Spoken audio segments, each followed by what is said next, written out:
दोस्तों, एक ऐसी नौकरी जिसे आप हासिल कर लें तो आपको 1 साल के 33 करोड़ रुपए मिलेंगे। वो नौकरी सिर्फ इतना सा काम है कि आपने एक लाइट हाउस की निगरानी का काम करना है। दोस्तों, ये एक हैरत की बात है ना, लेकिन इस खुश कर देने वाली बात के साथ एक परेशान कर देने वाली बात भी मुंसलिक है। दोस्तों, इस नौकरी के परेशान कुन हकायक अगर आपके सामने वाजे कर दिए जाएं तो आप ये नौकरी बिल्कुल नहीं करेंगे। खुशी की बात यह है कि जब आप यहाँ पर नौकरी कर रहे होंगे तो आपके सर पर कोई बॉस या निगरान नहीं होगा।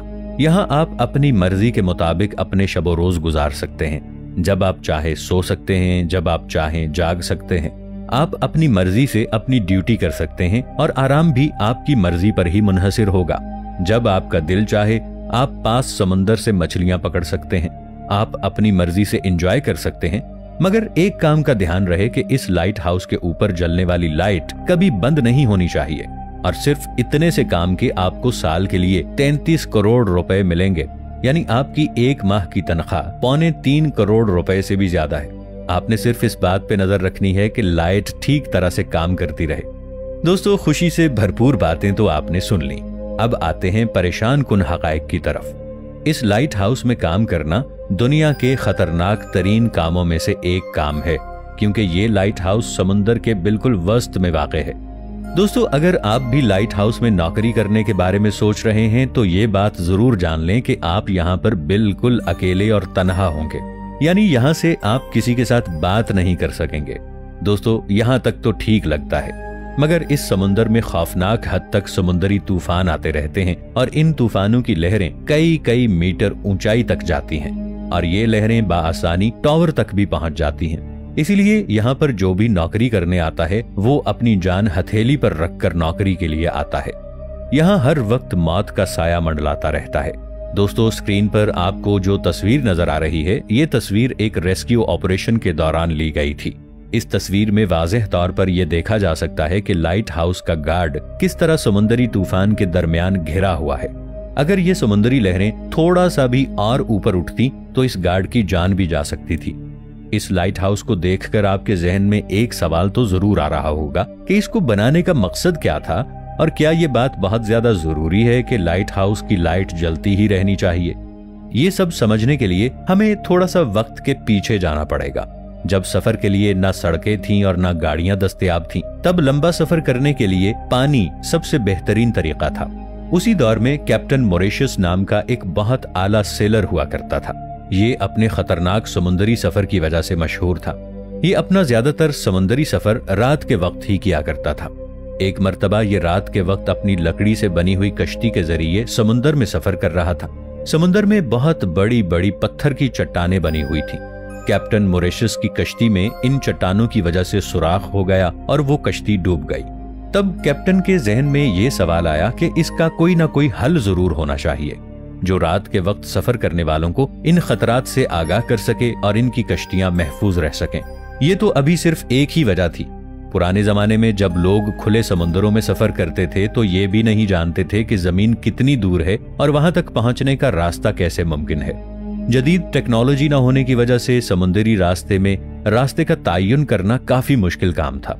उस जमाने में कोई एडवांस सिस्टम मौजूद नहीं था जो मंजिल या समत का तयन कर सके और कश्ती के अमले को गाइड कर सके। सफर करने वालों को दिन के वक्त सूरज और रात के वक्त सितारों पर इन्हिसार करना पड़ता था। समत का दुरुस्त तयन न होने की वजह से किन मुश्किलात और मुसीबतों का सामना करना पड़ता था, इसका अंदाजा आप इस बात से लगा सकते हैं कि एक मर्तबा एक कैप्टन रात के वक्त अपने अमले के साथ पैसिफिक समुंदर उबूर कर रहा था कि अचानक आसमान पर घने बादल छा गए और इस तरह वो सितारे छुप गए जिन्हें देखकर वो रास्ते का तयन कर रहे थे। बदकिस्मती से उसी समुंदर में एक तेज तूफान भी आ गया, इसीलिए ये लोग रास्ते से भटक गए और खुले समुंदर में कहीं गुम हो गए।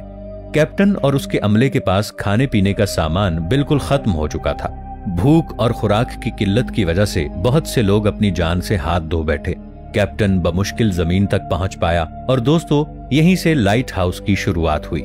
मिस्र में बुहायरा रूम के साथ ही सिकंदरिया का एशियाई शहर था और वहां के हुक्मरान का नाम पितालमी था। उस दौर में ये रियासत तिजारत के लिए बहुत मशहूर मानी जाती थी। यहाँ पर तिजारत की गरज से दूर दूर से जहाज आया करते थे, मगर यहाँ के हुक्मरान को काफी अरसे से एक मसला दरपेश था। मसला ये था कि जहाजों को साहिल तक पहुंचने के लिए जहां से गुजरना पड़ता था, वहां समुंदर में पानी के नीचे पत्थर की बड़ी बड़ी चट्टानें मौजूद थीं। तिजारत की गरज से आने वाले जहाज जब रात के वक्त इस जगह से गुजरते तो पानी के नीचे मौजूद नोकदार पत्थर उनकी कश्तियों में सुराख का मोजिब बनते। इससे कश्तियों में सुराख हो जाते और कश्तियां डूब जाती।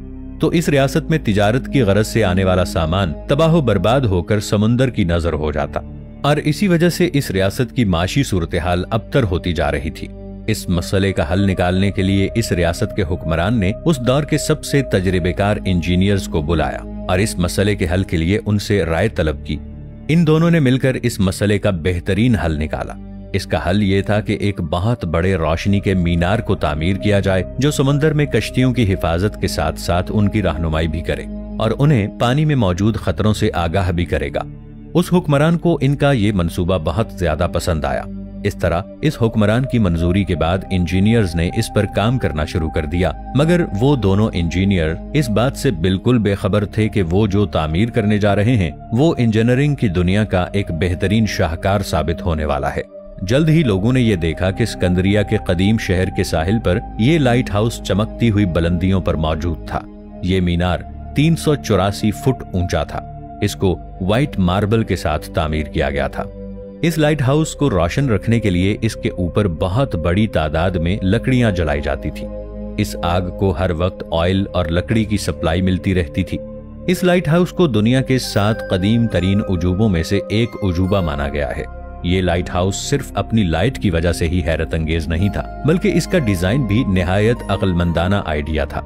इन इंजीनियर्स ने इसकी रोशनी को बढ़ाने के लिए मिरर और लेंसेज का इस्तेमाल भी किया था। इसकी वजह से कई किलोमीटर दूर जहाज भी इसकी रोशनी में बाआसानी देख सकते थे। जैसे ही लाइट हाउस बनकर तैयार हुआ तो दूर दराज के लोगों को इसके बारे में खबर हुई तो ताजिरों ने सुख का सांस लिया। अब ताजिरों को इस रियासत के पास मौजूद पथरीली चट्टानों का तयन करने की जरूरत पेश नहीं आती थी। दुनिया का ये पहला लाइट हाउस लोगों की हिफाजत का निशान बन चुका था और यहीं से लाइट हाउस की शुरुआत हुई और इसका तस्वुर पूरी दुनिया में फैल गया। पहले ये लाइट हाउस समुंदर के साहिल पर तामीर हुआ करते थे, लेकिन जब वक्त गुजरने के साथ साथ समुंदरी तिजारत में इजाफा हुआ, समुंदर में जो मसरूफ तिजारती रास्ते थे जहां दरमियान में पथरीली चट्टानें थीं, वहां से गुजरने वाले जहाजों की हिफाजत के लिए इन जगहों पर भी लाइट हाउस बनना शुरू हो गए।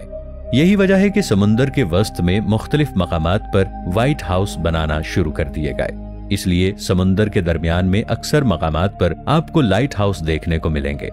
जब लाइट हाउस नए नए तामीर हुए तो इनके सिरों पर लाइट्स की जगह आग जलाई जाती थी, मगर ये कोई मुस्तनद तरीका नहीं था, क्योंकि इस मकसद के लिए रोजाना बहुत ज्यादा लकड़ी और ऑयल का इस्तेमाल होता था, तो इस पर बहुत ज्यादा लागत भी आती थी। वक्त गुजरने के साथ साथ कैंडल लैंप, गैस लैंप और ऑयल लैंप भी आ गए, मगर आग इतनी ज्यादा रोशन नहीं हो सकती थी जितनी के चाहिए थी।